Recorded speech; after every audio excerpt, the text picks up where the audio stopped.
all right? Yes. Nessie? Gracias. Shukran. Thank you. Pilar, Wadan, Janelle, members of the Symposium Organizing Committee, former directors of the Symposium, NASPA officials and friends. Who would have guessed that the first International Symposium in 1996 in Atlanta, Georgia, would still be around in 2025? I would have never guessed, that's for sure. 30 years, I feel it too, 30 years and counting.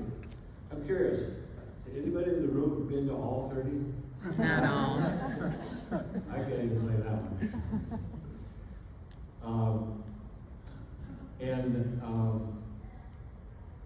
Anyone go to the first one with me? I think I was Anyone there. else? I think I was there. Lisa? I think I was there. Well, anyhow, it's been a long time. Another way to put it is that baby boomers, Gen X, Gen Y, Gen Z have all been a part of the International Symposium history. If you go back to 1996, you'll find that almost no one in the United States cared about anything international, especially in the area of student affairs and services. And even I hadn't been outside the country or Canada until I was 57 years old. And that was only 3 years before the first symposium. You see, I came from a very small prairie town in South Dakota where there were virtual walls around our little town, literally.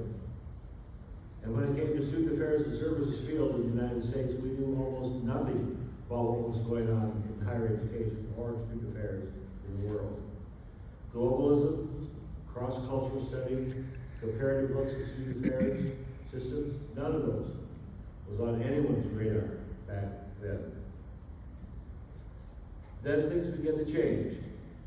Let's take a brief look at the evolution of student affairs, this symposium, and who I became over those 30 years. As I said earlier, I was raised in a very small provincial town, sort of like a Midwest brigadoon in many ways.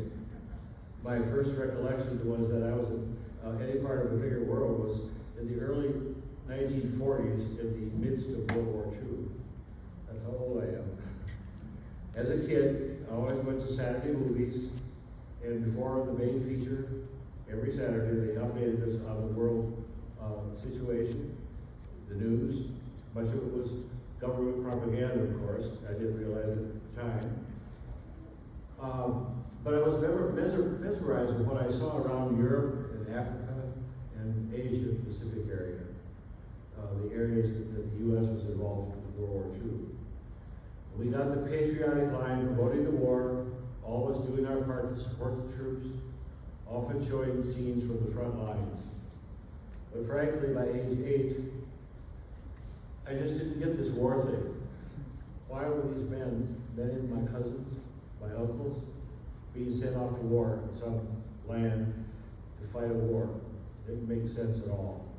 Well, that was my first recollection of being anything other than a small town kid from South Dakota. I attended a teacher's college in my hometown and ended up teaching music and science for 8 years in public schools. In 1965, at age 28, I went on to grad school at the University of Pittsburgh in counselor education. And this was the first time I left home. I never spent more than a couple of nights maybe away from my home until that time. And that was the time, guess what else began happening in the Vietnam War? And then in 1967, I made my entry into student affairs. I was the first dean of students at a small campus at Penn State near Pittsburgh. Many of my first students that I had at that campus were either recent Vietnam vets or were in college to avoid being drafted. And these vets were instrumental in developing my outlook on student affairs they could not have learned in any other way. We eventually had some Vietnam protests on our campus, but most of the students were barely tuned in to the war. I, on the other hand, was vehemently opposed, of course. I couldn't understand why my students weren't upset about the war. After all, 40 miles away from where I worked was Kent State University, where 4 students were killed. And of course, it became international news. Protests were happening in the streets everywhere. It was a difficult time. The television brought the war into our homes every night with body counts and the like. The world would never be the same. And neither would I. Then, after I had spent the next 15 years in 3 different states, but still in student affairs, I discovered the Fulbright program. In 1993, I applied for and was accepted for a grant on Fulbright to learn about higher education in Germany. It was a big breakthrough for me. I began to view student affairs and services in a global field of practice because we found out firsthand how Germany dealt with services to students. And it was very different the way we did it in the United States.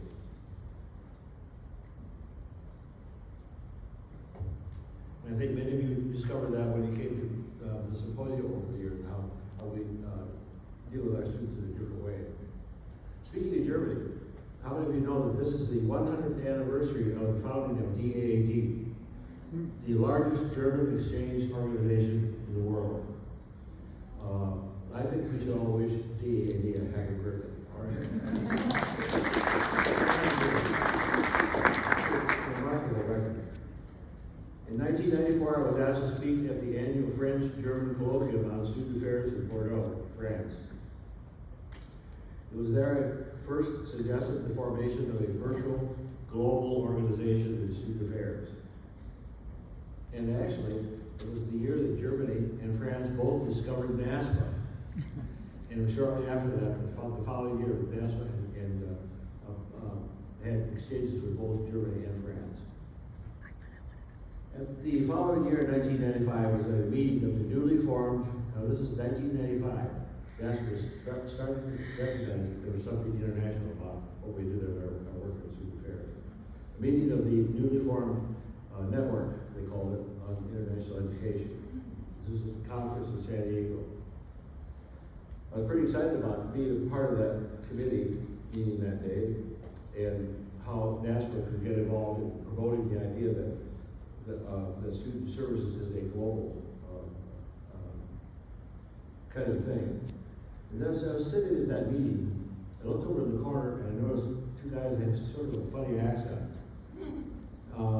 They were from near London, and even Americans didn't recognize that accent too much. But they were David Ball and Ian MacArthur. They were trying to explain to our committee. Now remember, this is a committee of NASPA that had never had such a thing before. And NASPA always had a few people from outside the country who attended those meetings, but not very many. But they're trying to explain to us how difficult it was for them to actually participate in the conference as presenters. Because by the time they got their papers together and shipped across the ocean, it was too late, the deadlines were done and so forth. And so on the way home from that meeting, I sat to myself on the plane thinking, they have to do something. There's got to be a way to help them out with this sort of thing. Because many of them could come and attend a conference, especially if they were going to present a paper. That was legitimize their attendance. So I got to thinking about it and thought, well, I need to talk to that NASPA party. So we talked to them about it. They said, how about if you just do a pre-conference program? Just for the international folks. I said, well, that's one way. I wasn't real keen about that at the time. So I said, what about another approach? I said, well, how about if we offer you a room during the conference where you can do like an inter-session? Think about that. 75 minutes to take care of all the people from other countries, right? I said, nope, that won't work either. I said, what I need is a full room, good-sized room, for 2 days. And I'll do it during the conference. Well, okay. They said, we'll look into that. They did come back and they said, finally, all right, you got it. The challenge is on, right? Good luck with that. But the next thing I had to do was come up with a flashy name of some kind that'll be one that will attract people from other countries and prestigious enough to that people would want to come and make presentations. So that's what I decided to call it, the NASPA International Symposium on Higher Education, Student Affairs, and Services. It'd be the first one like it anywhere in the world. I knew that the Germans and the French had been meeting since right after World War II. I don't know if you knew that or not. I think in 1948, they began having joint meetings across borders. The Asia Pacific Student Services Association, I think there are some people in the room here today that belong to that, that have attended that, was formed in the late 1980s, and they've been meeting ever since. It was fantastic. In fact, they're my I don't know what to call them. They were certainly my challenge. I'll put it that way. Yeah. Really wanted to be like them because they're so successful. The Caribbean, how many of you know that there's been a Caribbean tertiary personnel group that's been meeting? All their countries in the Caribbean area have been meeting for many years as well. But these are the only ones that I knew of that did anything transnational at all, anywhere in the world. So the 1996 symposium would be the first one to include student services people from all over the world. And you can probably imagine by that time I was getting pretty excited. Now, we've got to organize this thing. How are we going to deliver on this promise to NASPA, who gave us this big group for 2 days? To hold this big global event for the first time. And I was getting a little scared, as well as being nervous, I guess. There's two different ways to look at that. So I asked my colleagues on the NASPA International Knowledge Community to help me out, because I figured I was not going to be able to do this by myself. I needed help with logistics, hosting people from other countries, and the like. Now, how are we going to get them there? So I began to think about ways to do that. And of course, as you know, the internet was brand new. There was no social media yet. This was 1996, 95, 96. So I worked my tail off by email, mostly. I went into websites of ministries around the world. Friends of mine that I knew that had attended NASPA, and through different organizations, it came up with as big a list as they could possibly have to attract people to come to this particular event. So then the next thing was, what are we going to call it? The terminology of this, and at the time, it was mostly student affairs, and that was very American. And it wasn't the most popular thing for my friends from other countries, particularly Germany and France, were not happy about that terminology. So I thought about it, let's call it Student Affairs and Services. This presents both major models, the student service model, which is very prevalent, social service kind of model in Europe, and in Asia as well, and the more contemporary student development model. So that's what we came up with, the terminology, Student Affairs and Services. If you look at anything that I wrote at the time, as far as the 1990s, that's what I started calling it. And it seems sort of stuck as something that explains what we really do as work.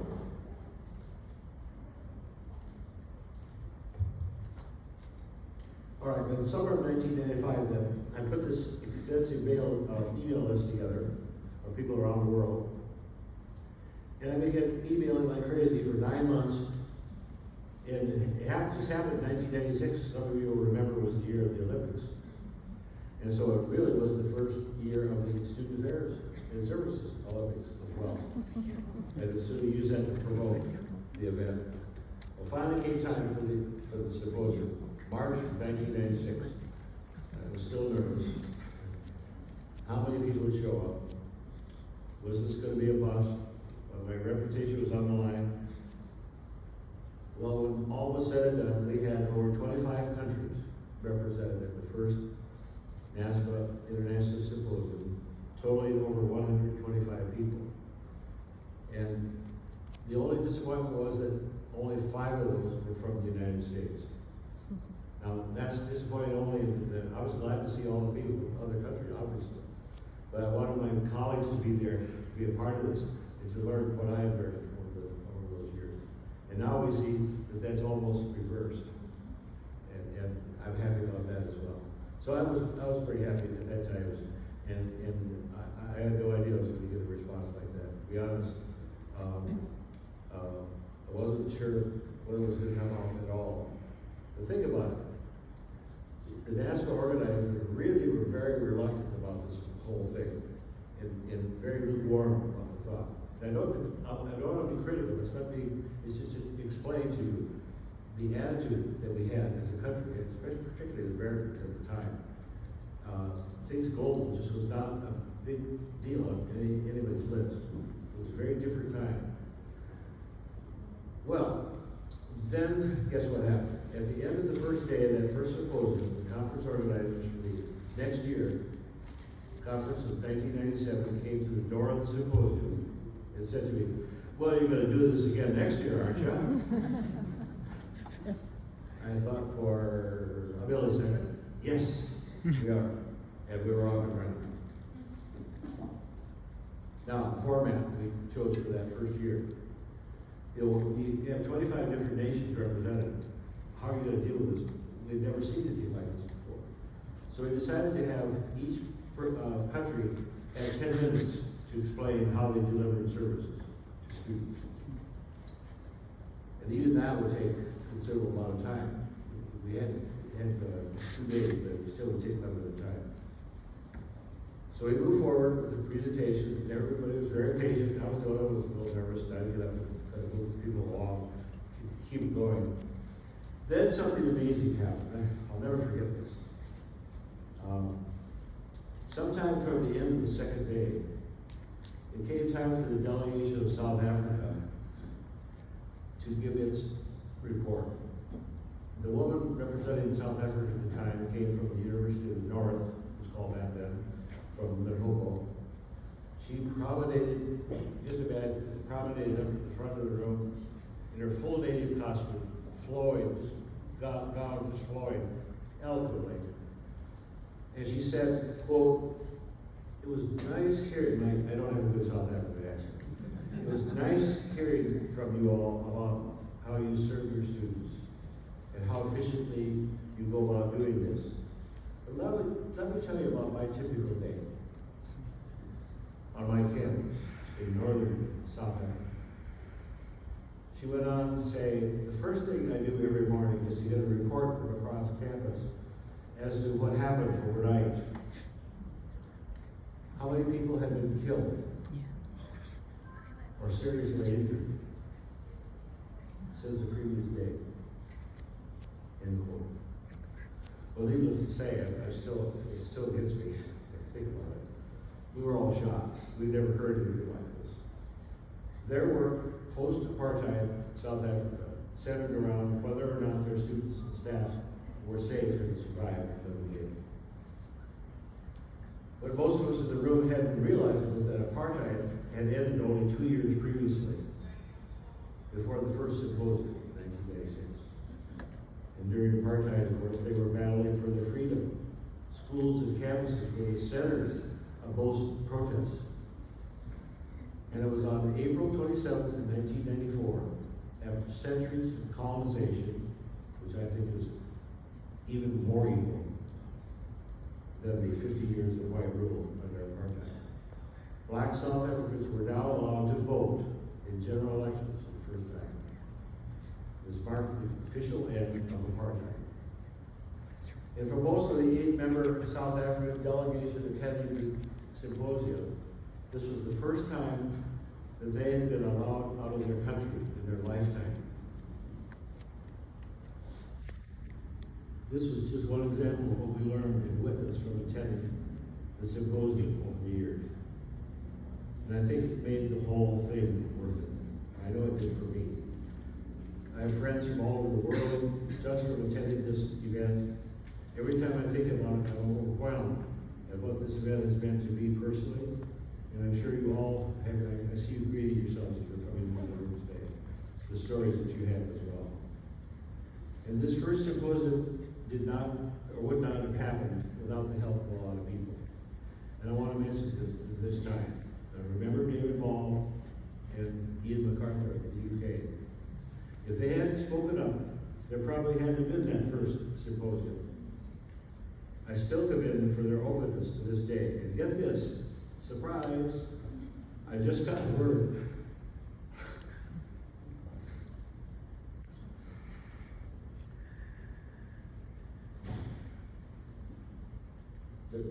you're coming to the conference. Yeah. I had no idea this was going to happen.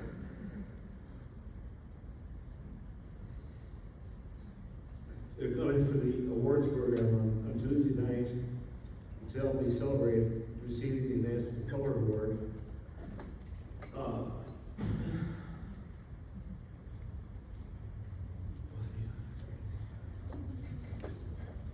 It sure puts a bow on this whole thing for me, the 30th anniversary to have them here. It wouldn't have happened without these two gentlemen. And they haven't come all the way over here just for this. It's just amazing me. And by the way, I want to mention to you that you're all invited to this awards program. It's literally open to everyone. Tuesday at 4:30 in the Great Hall, the Convention Center. There'll be a reception following at 5:30. So you're welcome to dessert and a chance to see all the award winners and meet David and Ian. I would love to have you there. In fact, there's a row for me. I think it's row 27 or 27, row 27. If there's a seat available, you can sit with me. We'd love to have you. My wife is here. My youngest daughter will be here, and her wife will be here to celebrate as well. Anyway, back to the symposium history. So as reluctant as the leaders of the NASPA conference were to give us the prime space, they eventually realized how transformative this event could be. I'll always be thankful to NASPA for partnering with me on this venture. NASPA is my home. Always has been. And most of all, I'd like to give a shout out to the only person outside of my family who really believed in me about this symposium. Right from the beginning, she was there as been hosting the largest international delegation in the history of NASPA. Sandy Huber, now Sandy Sherry, is that person. Sandy was the only one from my organizing committee that showed up that day to help the event. I'll never forget. Yeah. And she became the second director of the symposium as well. She's a very special person. I love her dearly and admire her very much. And I wish she could be here, but she's having serious issues in her family and health situation. She was not able to come to New Orleans to be here for NASPA and the symposium. Over the years, we've had over 50 people serve in that role as director or chair or other days you call it now. And at this time, have we had anyone here that's been director? Lisa, well, yes, Gary. Thank you so much for keeping this going. It's people like you that kept this going over the years. And our course, currently. And thank you. A round of applause.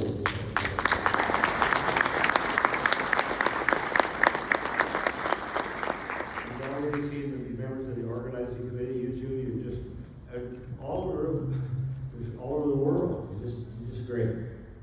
And thank you so much for the work that you do and put on an excellent report again. Again, thank you very much. And I want to give a shout out to my immediate family for their support over the years. My wife, Sandy, was out in the town in the middle of a storm, I guess, from what I hear. My 3 daughters, my son, by the way, my son, believe this or not, he's the one that pointed this out to me. Teresa told me that he's the 3rd generation of our family that has carried the title of dean. My father was a dean, not a dean of students, but a dean of the school. And so that's the 3rd. I really appreciate the support my family's given me. All right. Let's look at the future. We looked at the evolution of the event. But I'd like to have us consider some new priorities. When we began thinking seriously about the world of student affairs some 30 years ago, we began by meeting each other's conferences. Some of us created exchanges among countries. Graduate students in our field started having courses in student interest education and so forth. And actually, I always used to say there was grad students that really forced this on us in this country. they said, I want to work in international education. I want to work in study abroad. I want to know what's going on with my other students that they're studying abroad. They also started having internships abroad. Some student affairs people received Fulbright grants that really helped a lot move us along. Graduate programs started adding courses in the international education field. And of course, we all did our work with international students. And for example, in 2002, my wife and I moved to Eugene, Oregon. It's on the west coast, for those of you who don't know where Oregon is, just north of California. It's a home of the University of Oregon, and they have a program called Friendship Foundation for International Students. I think it's some form of that in many universities to support international students. And one of the programs is called the Conversation Friends Program. And volunteers spend an hour each week in conversation with international students to help them with their conversational English. And I've been a part of that initiative for 20 years. And I think Laura mentioned that I've been Conversation Friends for, I think it's 8 countries now. And I still do weekly Zooms with my former conversation friends from Turkey and China. My student in China is working in New York, and my Turkish conversational friend is a PhD student in special ed at the University of Georgia. And he'll be graduating this year. And my wife, Sandy, and I will spend a week with him in Oregon before he has to return to Turkey after he completes his PhD program. Ali calls me his American dad. He also will list my wife and me as the American family he has in the acknowledgement section of his dissertation. Can you believe that? Very touching, and they become lifelong friends. And I know many of you had similar kind of experiences. We all do our best, a little bit for better understanding of more people around the world. We encourage our students to study abroad and to become better global citizens. Over the past 30 years, the Symposium has given us a new perspective on our work, clearly. It has afforded us many cross-cultural experiences, helped us find new friends, and become better global citizens ourselves. That's all well and good. I commend you. I think it's a main purpose of this event. But I think we need to keep doing a little bit more. And I'd like to talk to you a little bit about that now. We need to use these new global skills that we have and these new friendships that we've made to address the world's biggest issues. And do so along with our students and our colleagues across campus and around the globe. Our world is facing several enormous and inescapable challenges. These issues are very clearly outlined in the United Nations Sustainability Development Goals, or SDGs. There are dozens of universities around the world that are already incorporated them into their planning and actually set goals to help achieve and accomplish the goals set out in the SDGs. So let me just quickly revisit those SDGs so you know what I'm talking about. Most of you know this, but this one is good for review. Eradicate poverty, end hunger, achieve food security, improve health and well-being, provide quality education, seek gender equity, provide clean water, sanitation, create affordable, sustainable energy, see that everyone gets a decent job and economic growth, develop innovative industry, infrastructure, reduce inequality, build safe, resilient, and sustainable communities, combat climate change, conserve and sustain our oceans, seas, and marine life, protect, restore, and promote sustainable ecosystems. And last but not least, what I want to spend a little more time on is the Bible is the top priority. It can only happen if we do the others, is to achieve these goals through a peaceful and inclusive world, through sustainable development and justice for all. There we have a massive challenge for each of us, each and every one of us, and everyone we know. And on top of that, the UN has established the year 2030 as the year for most of us to be accomplished. Now don't get too uptight yet, okay? Let's take it easy, one step at a time here. And that's always been our approach, make those first steps. And why should we in student affairs be involved with this? Let me answer this in a simple way as possible. It's because we are the best educators, because we are mentors, leaders, scholars, researchers, counselors, agitators, preachers, advocates, empowerers, builders, and so much more. That's why we need to be involved with. We see our students as our greatest resource. We believe that we can accomplish anything when they put their minds to it and their hearts to it. And it is us, those of us in student affairs, who are there to motivate them to action. So where do we begin with this? What are some of the things that we can do to meet these goals? I know everyone's busy. Budgets are being cut. Staffing is at a premium. It's difficult to find time in our day. We have a whole new agenda on top of what we already do. It's always been our problem.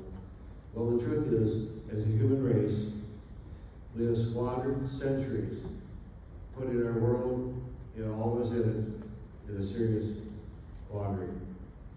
It's very likely that we will leave a world to our grandchildren that is increasingly unlivable. So consider this. Our future will depend on our ability to help the UN meet these goals and how we can accomplish it. And that's not going to happen unless we all share our resources and work together.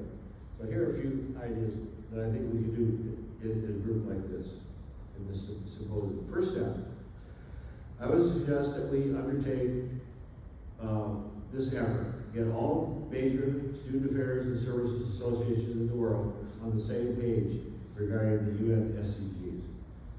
Many of us in this group are represented here. The groups around the world are represented in this room today and at the NASPA conference. So I would get the International Association of Student Affairs and Services, or IASAS, to orchestrate a series of webinars that focus on the SDGs and how to work toward them and get them attained, and how student affairs can help with that. And do so alongside student leaders. And many of them are doing more than we are already. There are associations all over the world, and they're involved with this effort as well. We need to work together. We're running out of time. We must also help other organizations to see the importance of the SDGs and how, to our planet. For example, I know we have colleagues and institutions in Canada, Ireland, and other countries that have attended this symposium that are involved with this effort right now, so they can help us and get it, moving this forward with the implementing efforts to attain the SDGs. Secondly, the leadership of NASPA, and more specific of this symposium, should build into our annual conferences and annual meetings each year a special section devoted to the support of the SDGs. Have keynote speakers, global experts from the UN or UNESCO be a part of the process. I'm sure if you think of other things that we can do to promote and carry out these goals. All right then, those are two examples of things that we can start on right away. Then I would look at adding, this is a big step, a student component to the International Symposium. This is, I think, an important step. Focus on ways we can get students to include global citizenship on the UN SDGs as regular goals. As I pointed out, if we're going to work with our students to be better global citizens, we must first be better global citizens ourselves. And effective global citizenship must start with a strong desire for a world at peace. Peace for everyone. Everything we work toward in our daily lives and events like our International Symposium should be aimed, at least in part, to seeking world peace. Wars, other conflicts, climate change, all pressure of the moment mean people have to move across borders. So one of the biggest problems that we have is that of human migration. And we have to learn how to deal with the refugees as a result of it. We definitely need to be involved. You know, refugees demand to continue their higher education, and it's not easy. There are countries like Germany that do an excellent job in this area, and we can learn a lot from them. So those are things that we can work on. A couple more ideas. First one is made in high school students, you'll get the idea. It could be easily adapted to our work. A longtime friend of mine, Michael Steinberg, who worked for one of the best study abroad program providers in the country, IASAS Abroad, told me recently about a program for students in high school to volunteer and study internationally, both virtually and for the program called United Planet. Their website is unitedplanet.org. Okay?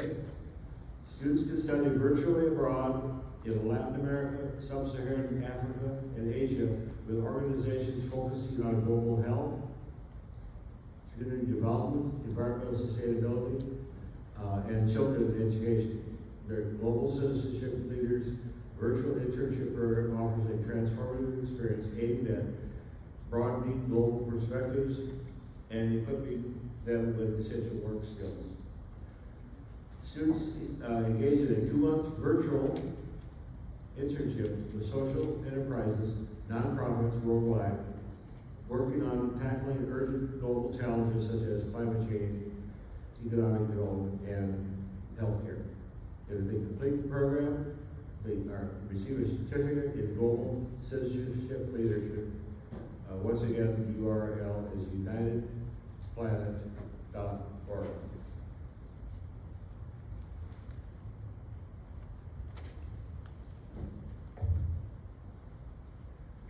Another idea. As you know, our higher education systems have taken a huge blow in Ukraine, Palestine, and Lebanon. We only have time to maybe look at one of these areas.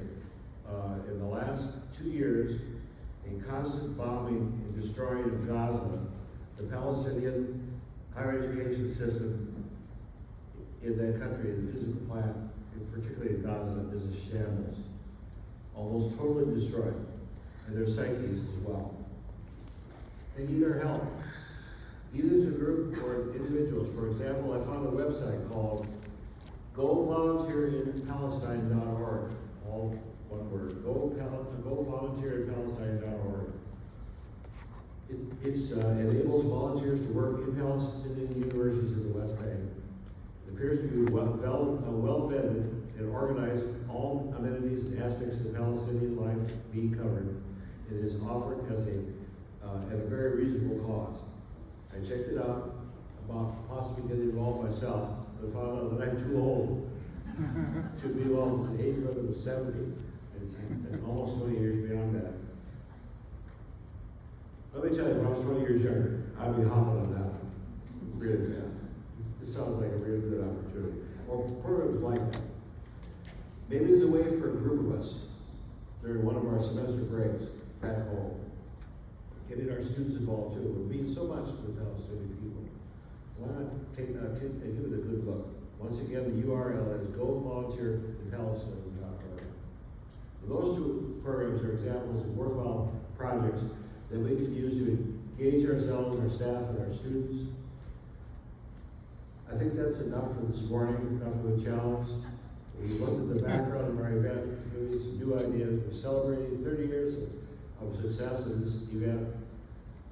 And I look forward to a future and challenges we face as global citizenships. Some of these new ideas, new priorities for this event, maybe will work. Whatever may come, I know you all will work together to make our world a better place. It's always been the case. We have a lot to be thankful for, and to all of you who have made this event come to fruition, congratulations. And thank you from the bottom of my heart. You're amazing people. This morning I finished my personal journey through 30 years of this event. You need to know, for me, this has been my best 30. No hands down. It's just been an incredible part of my life. For the next 2 days, you're going to enjoy renewing your friendships, making new ones as well, and learning new and unique things about our work with students around the world. and you can start thinking about those new ideas that I brought up as well. I'll be around, not all the time, but I'll be around, but just in case we don't connect, I wish you all happiness, prosperity, blessings, and most of all,